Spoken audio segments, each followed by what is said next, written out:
Hello, എല്ലാവർക്കും നമസ്കാരം. അറിവ് എന്നതിൻ്റെ പുതിയ വീഡിയോയിലേക്ക് എല്ലാവർക്കും സ്വാഗതം. ഇന്ന് ഞാൻ നിങ്ങളുമായി പങ്കുവെക്കുന്നത് വയനാട് ദുരന്തവുമായ കാര്യവുമായാണ് വീണ്ടും നിങ്ങളുടെ മുന്നിൽ വരുന്നത്. നമ്മൾ ഇന്നലെ സേന അവിടെ തിരച്ചിലിനൊടുവിൽ അറിയിച്ച ഒരു വിവരമുണ്ട്. ഇനി ജീവൻ്റെ സാന്നിധ്യം ഉണ്ടാവില്ല എന്നവർ അറിയിച്ചു. പക്ഷേ ഇന്ന് നമുക്ക് അത്ഭുതകരമായ ഒരു കാഴ്ചയാണ് കാണാൻ സാധിച്ചത്. പടവെട്ടിക്കുന്നിൽ നിന്ന് 4 പേരെ ജീവനോടെ രക്ഷപ്പെടുത്താൻ സാധിച്ചു എന്നും നമുക്ക് വളരെ സന്തോഷത്തോടെ അഭിമാനിക്കാവും പറ്റിയ ഒരു വിവരമാണ് അറിയുന്നത്. 4-ാം ദിവസം ഒറ്റപ്പെട്ട പോലെ 4 പേരെ രക്ഷപ്പെടുത്തി. അവർ പടവെട്ടിക്കുന്നിൽ ഒറ്റപ്പെട്ട് ഉരുൾപൊട്ടലിൽ പുറത്തിറങ്ങാൻ വയ്യാതെ ഒറ്റപ്പെട്ട് കിടക്കുകയായിരുന്നു. അതിൽ അവരെ 4 പേരെയും ജീവനോടെ രക്ഷപ്പെടുത്താൻ കഴിഞ്ഞു എന്ന ഒരു അത്ഭുതമായ ഒരു കാഴ്ചയാണ് നമുക്ക് കാണാൻ കഴിഞ്ഞിട്ടുള്ളത്. ഇപ്പോൾ തിരച്ചിൽ നടത്തുന്നതിനിടയിൽ ഇങ്ങനെയൊരു ശുഭകരമായ വാർത്ത ലഭിച്ചത് വളരെ സന്തോഷമുള്ള ഒരു കാര്യം തന്നെയാണ്. ചൂരൽമലയ്ക്കടുത്താണ് ഈ 4 പേരും കുടുങ്ങിക്കിടന്നിരുന്നത്. അതുപോലെ തന്നെ അതിൽ 2 പുരുഷന്മാരും 2 സ്ത്രീകളുമുണ്ട്. ഏതായാലും ഇവരെ ജീവനോടെ രക്ഷപ്പെടുത്തി ഹെലികോപ്റ്റർ വഴി ഇവിടെ ഹോസ്പിറ്റലിലേക്ക് മാറ്റിയിട്ടുണ്ട് എന്നറിയാൻ കഴിഞ്ഞു. അതുപോലെ തന്നെ ഇങ്ങനെ ഒരു സംഭവം ഉണ്ടായതിനു ശേഷം നമുക്ക് വീണ്ടും പ്രതീക്ഷകൾ തന്നെ നൽകുന്നു. കാരണം ഇനിയും ജീവൻ്റെ തുടിപ്പുകൾ ഉണ്ടോ എന്നും, അതുപോലെ തന്നെ എവിടെയെങ്കിലും മാതിരി ഉരുൾപൊട്ടൽ ഉണ്ടായ സമയത്ത് രക്ഷപ്പെട്ട് എവിടേക്കെങ്കിലും മാറി നിൽക്കുന്നുണ്ടോ, അതുപോലെ തന്നെ ഒഴിഞ്ഞ ഭാഗത്തേക്കോ മറ്റും നീങ്ങിക്കിടക്കുന്നുണ്ടോ എന്നും അറിയാൻ സാധിക്കുമോ എന്നും ഒരു ആശങ്കയിലാണ് ഇപ്പോൾ രക്ഷാപ്രവർത്തകർ. കാരണം ഇന്നലെ ഏകദേശം തിരച്ചിലിനൊടുവിൽ ഇനി നമുക്ക് ജീവൻ്റെ സാന്നിധ്യം ഉണ്ടാവില്ല, ഇനി നമുക്ക് മൃതദേഹങ്ങൾ മാത്രമേ കണ്ടെടുക്കാനുള്ളൂ എന്ന ഒരു അറിവ് ഇന്നലെ ലഭിച്ചിരുന്നു. അതിന് വിപരീതമായി ഇന്ന് 4 പേരെ ജീവനോടെ രക്ഷപ്പെടുത്തി എന്നുള്ള ഒരു ശുഭകരമായ ഒരു വാർത്ത നമുക്ക് ലഭിക്കാൻ കഴിഞ്ഞു. അത് വളരെയധികം സന്തോഷമുള്ള കാര്യമാണ്. കാരണം ഇത്രയേറെ ദുരന്തം നടന്ന ഒരു സ്ഥലത്ത് നിന്ന് ഒരു ജീവൻ്റെ അംശം, ഒരു ജീവനെങ്കിലും രക്ഷിക്കാൻ കഴിഞ്ഞാൽ അതന്നെ വലിയ ഒരു കാര്യം തന്നെയാണെന്ന് പറയാം. അതിൽ 2 പുരുഷന്മാരും 2 സ്ത്രീകളുമാണ് ഉള്ളത്. ഒരു സ്ത്രീയുടെ കാലിന് മാത്രം സാരമായ പരുക്കുണ്ട് എന്താണ് അറിയാൻ കഴിഞ്ഞത്. കാര്യമായ പരുക്കുകളൊന്നും തന്നെ ഇല്ല. അതുപോലെ തന്നെ ഇനിയും തിരച്ചിൽ നടന്നുകൊണ്ടിരിക്കുകയാണ്. അതുപോലെ തന്നെ ഇന്ന് വൈകിട്ട് ഏകദേശം തിരച്ചിൽ അവസാനിപ്പിച്ച് അവർ മടങ്ങുകയായിരുന്നു. പക്ഷേ ഉടനെ തന്നെ മുഖ്യമന്ത്രിയുടെ ഓഫീസിൽ നിന്നും തിരച്ചിൽ നിർത്താൻ പാടില്ല, എവിടെയെങ്കിലും ഒരു ജീവൻ്റെ കണിക ഉണ്ടെങ്കിൽ അത് വീണ്ടെടുക്കണമെന്നും അറിയിപ്പിനെ തുടർന്ന് രക്ഷാപ്രവർത്തകർ വീണ്ടും തിരച്ചിൽ ആരംഭിച്ചിട്ടുണ്ട്. അതുപോലെ തന്നെ അവിടെ രാത്രി പുലരുന്നതുവരെ, അതുപോലെ തന്നെ ഈ സമയം കണക്കിലെടുക്കാതെ എപ്പോഴെങ്കിലും ഒരു ജീവൻ പോലും എങ്ങനെയെങ്കിലും രക്ഷിക്കാൻ കഴിഞ്ഞാൽ അത്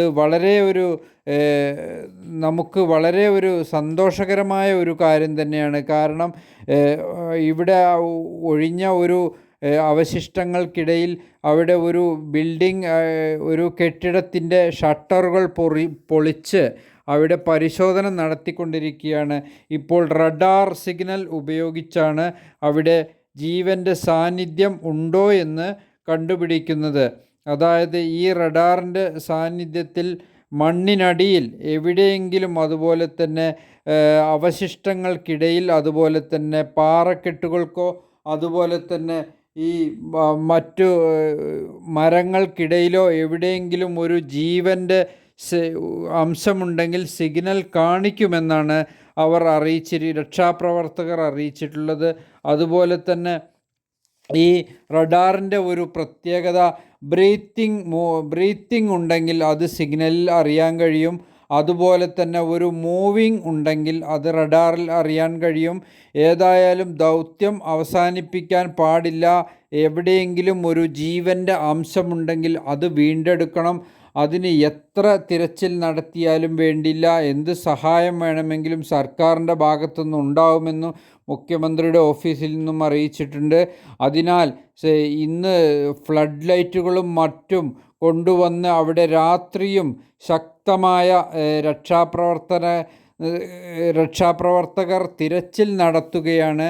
കാരണം ഒരു ജീവൻ എവിടുന്നെങ്കിലും കിട്ടിക്കഴിഞ്ഞാൽ അത് വളരെയധികം ആശ്വാസമാവും. അതുപോലെ തന്നെ ഈ ജീവൻ്റെ റഡാറിൽ ജീവൻ്റെ സിഗ്നൽ ലഭിക്കുകയാണെങ്കിൽ അത് ഒരു മനുഷ്യൻ്റേതാവാം അതോ മറ്റേതെങ്കിലും മൃഗങ്ങളുടെ ആണെന്നോ കൃത്യമായി പറയാൻ പറ്റില്ല.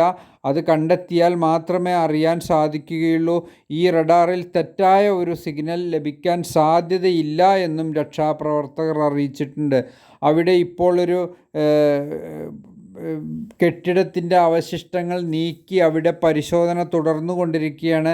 അതായത് നമുക്ക് ഏറ്റവും സന്തോഷമുള്ള ഒരു വാർത്ത, സാധാരണ വൈകിക്കഴിഞ്ഞാൽ രക്ഷാപ്രവർത്തനം നടത്താറില്ല. കാരണം ദുഷ്കരമാണ് രക്ഷാപ്രവർത്തനം നടക്കുന്നത്.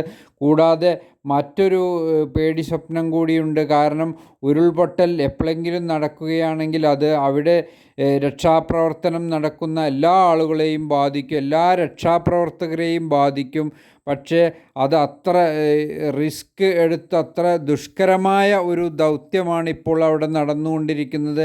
കാരണം ഇപ്പോൾ നമുക്ക് ഇന്ന് രാവിലെ ഒരു 4 ജീവനുകൾ വിലപ്പെട്ട ജീവനുകൾ കിട്ടിയതുകൊണ്ട് ആണ് ഈ തിരച്ചിൽ തുടർന്നുകൊണ്ടിരിക്കുന്നത്. ഇനി എവിടെയെങ്കിലും ഏതെങ്കിലും ഭാഗത്ത് ഈ ഉരുൾപൊട്ടലിൻ്റെ ഇടയിൽ രക്ഷപ്പെട്ട് എവിടെയെങ്കിലും മാറിക്കിടക്കുന്നുണ്ടോ, അതുപോലെ തന്നെ മണ്ണിനടിയിൽ തല മാത്രം പുറത്തായി വന്നിരിക്കുന്ന ആളുകൾ എങ്ങനെയെങ്കിലും, കാരണം മണ്ണ് ഭാഗം മൂടി ഉരുൾപൊട്ടലിൽ ശരീരത്തിൻ്റെ ജീവൻ്റെ എന്തെങ്കിലും ഒരംശമുണ്ടെങ്കിൽ ഈ റഡാർ പിടിച്ചെടുക്കുമെന്നാണ് ദൗത്യ സംഘം അതുപോലെ തന്നെ രക്ഷാപ്രവർത്തകർ അറിയിച്ചിട്ടുള്ളത്.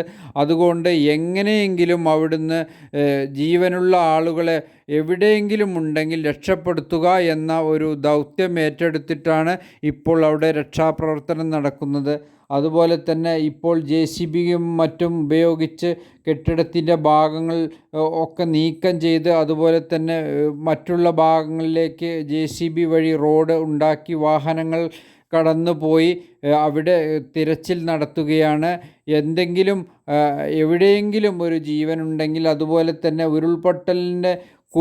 ഉരുൾപൊട്ടലുണ്ടായ ആ പാലവും മറ്റും ആ ഗ്രാമം മുഴുവൻ ഒലിച്ചുപോയ സ്ഥിതിയിൽ അവിടുന്ന് അതിൻ്റെ മുന്നേ രക്ഷപ്പെട്ട് കിടക്കുന്ന, ഇതുപോലെ തന്നെ എവിടെയെങ്കിലും ഒറ്റപ്പെട്ട് എവിടെയെങ്കിലും കുടുങ്ങിക്കിടക്കുന്ന ആളുകളുണ്ടോ എന്നും പരിശോധിച്ചു കൊണ്ടിരിക്കുകയാണ്.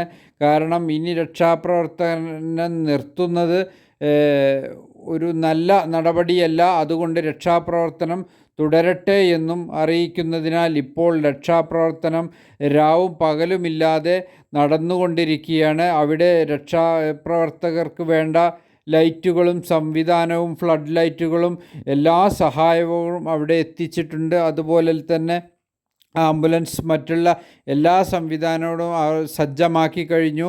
അതുപോലെ തന്നെ രാത്രി എന്തെങ്കിലും അപകടം ഉണ്ടാവുകയാണെങ്കിൽ അതാണ് ചെറിയൊരു പ്രശ്നം പറയാനുള്ളത്. കാരണം ഉരുൾപൊട്ടൽ ഇപ്പോൾ മഴയ്ക്ക് ചെറിയൊരു കുറവുണ്ട് എന്നറിയാൻ സാധിച്ചു.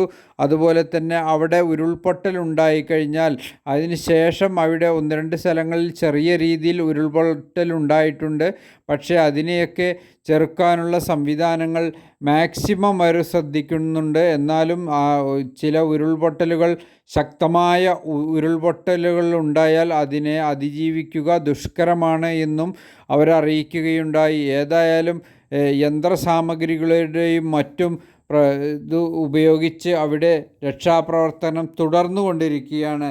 ഏതായാലും നമുക്ക് അവിടെ ഇനി എന്തെങ്കിലും ഇതുപോലെ തന്നെ ശുഭകരമായ ഒരു വാർത്ത ഇനിയും ലഭിക്കാനിടയായാൽ അത് നമുക്കൊരു ആശ്വാസം തന്നെയാവും. കാരണം ഉറ്റവരെയും ഉടയവരെയും നഷ്ടപ്പെട്ട് ഒറ്റപ്പെട്ടു കിടക്കുന്ന അഭയാർത്ഥി ക്യാമ്പിൽ കിടക്കുന്ന ആളുകൾ ഇപ്പോഴും അന്വേഷിച്ചു കൊണ്ടിരിക്കുകയാണ്. ബാക്കിയുള്ളവരെവിടെ, മറ്റുള്ള ക്യാമ്പുകളിലുണ്ടോ അതോ എന്ന് അറിയാൻ കഴിയില്ല. അതുപോലെ തന്നെ ഇപ്പോൾ കൃത്യമായ ഒരു ധാരണയില്ല. ഇപ്പോഴും എത്ര ആളുകളുണ്ടെന്ന് ഏകദേശം കൃത്യമായ ധാരണ ലഭിച്ചിട്ടില്ല. അതുപോലെ തന്നെ എല്ലാവരും കൂടപ്പിറപ്പുകളെ അന്വേഷിച്ചു കൊണ്ടിരിക്കുകയാണ്. ആ ഒരു അന്വേഷണത്തിൽ ഒരാളെയെങ്കിലും, ഒരു ജീവനെങ്കിലും രക്ഷപ്പെടുത്താൻ സാധിച്ചാൽ വളരെയധികം സന്തോഷമുള്ള ഒരു കാര്യം തന്നെയാണെന്ന് നമുക്ക് തന്നെ ആശ്വസിക്കാം. അതായത് ഇപ്പോൾ അവിടുത്തെ വിവരപ്രകാരം 318 കെട്ടിടങ്ങളാണ് അവിടെ ഉണ്ടായിരുന്നത്. അതുപോലെ തന്നെ ഈ 318 കെട്ടിടങ്ങളുടെയും GFS മാപ്പ് ലഭിച്ചിട്ടുണ്ട്. ഈ മാപ്പ് അവരുടെ ഉദ്യോഗസ്ഥർക്ക് കൈമാറിയിട്ടുണ്ട്. അതുപോലെ തന്നെ ഈ കെട്ടിടങ്ങൾ നിലനിൽക്കുന്ന മാപ്പ് അനുസരിച്ച് ആ ഭാഗത്ത് അവശിഷ്ടങ്ങൾ പരിശോധിക്കാൻ നിർദ്ദേശം നൽകിയിട്ടുണ്ട്. അതുപോലെ തന്നെ ആ ഭാഗത്ത് കൃത്യമായി തിരച്ചിൽ ഇപ്പോൾ നടന്നുകൊണ്ടിരിക്കുകയാണ്. ഈ കെട്ടിടങ്ങൾ നിന്നിരിക്കുന്ന എവിടെയാണോ ഉണ്ടായ ആ മാപ്പ് ഉപയോഗിച്ച് ആ ഭാഗങ്ങളിൽ ആളുകൾ കുടുങ്ങിക്കിടക്കുന്നുണ്ടെങ്കിൽ, അതുപോലെ തന്നെ അവശിഷ്ടങ്ങൾക്കിടയിൽ കിടക്കുന്നുണ്ടെങ്കിൽ അവരെ രക്ഷപ്പെടുത്തുവാൻ ഉള്ള ഒരു റഡാർ സംവിധാനം ഉപയോഗിച്ച് ഈ കെട്ടിടങ്ങൾ ഈ കെട്ടിടങ്ങൾ കിടന്നിരുന്ന സ്ഥലങ്ങളിൽ കൃത്യമായി റഡാർ സംവിധാനത്തിൽ ഉപയോഗിച്ച് അവിടെ എവിടെയെങ്കിലും ജീവൻ്റെ എന്തെങ്കിലും ഒരു ജീവൻ്റെ അംശം എവിടെയെങ്കിലും ഉണ്ടെങ്കിൽ അത് തിരിച്ചെടുക്കാനുള്ള പരിശ്രമത്തിലാണ് ഇപ്പോൾ രക്ഷാപ്രവർത്തനങ്ങൾ നടക്കുന്നത്. അതായത് ഈ കെട്ടിടം നിൽക്കുന്ന ഭാഗത്ത് മാത്രം കേന്ദ്രീകരിച്ചാൽ പോരാ എന്ന് നമുക്ക് ഒരു മുന്നറിയിപ്പ് കിട്ടിയിട്ടുണ്ട്. കാരണം നമ്മൾ തിരഞ്ഞെടുത്ത ഭാഗത്ത് നിന്നല്ല, കാരണം പടവെട്ടി എന്ന് പറഞ്ഞ ഒരു ഭാഗത്ത് നിന്നാണ് ഈ 4 പേരുടെ ജീവനോടെ കിട്ടാൻ കഴിഞ്ഞത്. അതുപോലെ തന്നെ അത് ചെറിയ ഒരു സ്ഥലമാണ്. അത് ഈ ഉരുൾപൊട്ടലുണ്ടായ ഭാഗത്ത് നിന്ന് അപ്പുറത്തേക്ക് മാറി അവർ രക്ഷപ്പെട്ട് അവിടെ കുടുങ്ങിക്കിടന്നിരുന്നു. 4 ദിവസം പട്ടിണിയാണ്, ഒരു ഭക്ഷണവും കഴിക്കാതെ പേടിയോടെ അവിടെ കഴിഞ്ഞിരുന്നു. വന്യജീവികളും അപ്പുറത്തുള്ള നിന്ന് ഒരു കേടും കൂടാതെ നമുക്ക് 4 പേരെയും രക്ഷപ്പെടുത്താൻ കഴിഞ്ഞു.